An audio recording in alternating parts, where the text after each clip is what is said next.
Ito yung ordinaryong lupa na topsoil na kinuha ko sa mga pinagtitiningan ng ulan. Ito yung mataba na rin pero hahaluan ko ng cow manure. At yan natin pagpupunlaan ng okra. Yan. Ganyan mga kabayan, pamamaraan ng paghahalo. Tapos yan. Kung kayo may napakarami ng cow manure, ay pwede namang inyong idirekta na. Puro. Ay ito siyempre hahaluan natin.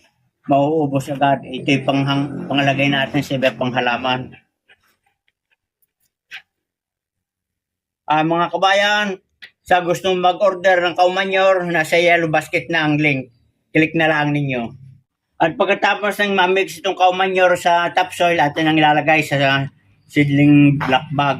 At saka natin tatanim yung buto ng okra. Ngayon mga kabayan, tataminan ko naman ng okra. At ito yung kanyang variety ng aking tatanim ko.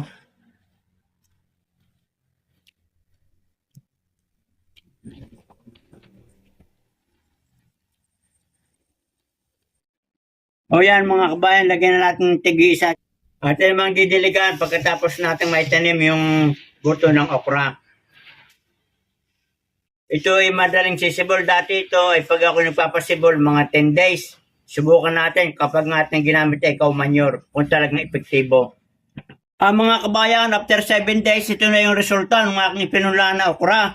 Kita nyo mga kabayan, 7 araw lamang ay napakaganda ng kanyang tubo dahil nga ginamit ko itong cow manure o yung dumi ng baka. Sa mga gusto mag-order nito, nasa yellow basket ang link para kayo magkamerot. Napakaganda, napaka-effective sa ating mga halaman. Hindi nyo kailangan pang kayo mag-abono ng mga iba pang mga chemical kapag ito inyong inilagay.